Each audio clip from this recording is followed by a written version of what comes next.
issued subpoenas to a handful of Republicans. It is unprecedented for Congress to issue a subpoena to sitting lawmakers for testimony.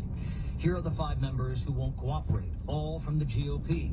Minority Leader Kevin McCarthy, Jim Jordan, Scott Perry, Mo Brooks, and Andy Biggs. This is an illegitimate committee, so we don't want to dignify what they're doing. Mo Brooks tweeted that if the committee wanted to hear from him, it should issue a subpoena.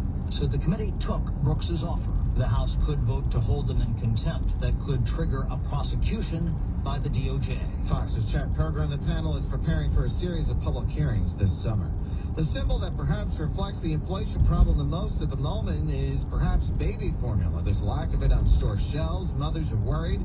And now President Biden is pledging more steps to respond to it. The Biden administration says it was not caught off guard by a baby formula shortage. This is work that's been underway for months. Press Secretary Jen Psaki says the president is very focused on cutting red tape and increasing supplies. He convened a call with infant formula producers and major retailers on ways to restock shelves. And we're going to do everything we can to cut red tape and take steps to increase supply on the marketplace. Psaki says regulators will monitor for signs of price gouging and work on increasing imports. The shortage was triggered by a major safety recall of formula, coupled with supply chain disruptions. At the White House, Jared Halpern, Fox News. And U.S. producer prices are up 11% in April from a year earlier. Another sign, high inflation has no sign of slowing down anytime soon.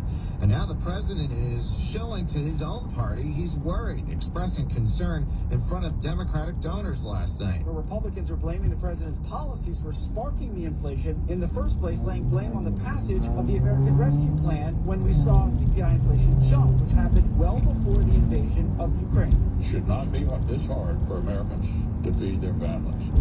Parents need President Biden and his team to step up to the plate. So President Biden making the point that his messaging needs to be better on the good parts of the economy. Now, so far, the administration has no new plans yet to combat rising inflation, but members of his cabinet are starting to acknowledge it's a major issue. Fox's Ed Lawrence at the White House. More than 2 years of being in the COVID-19 pandemic has resulted in a dark moment for the U.S. Today, we mark a tragic milestone here in the United States. 1 million COVID deaths. 1 million empty chairs around the family dinner table. Each irreplaceable losses. And this comes as President Biden met with the leaders of other countries for a worldwide COVID-19 summit. And some restrictions are even coming back because there's been a wave of cases. The White House is marking the number of lives lost to COVID by ordering flags to be flown at half staff until Monday.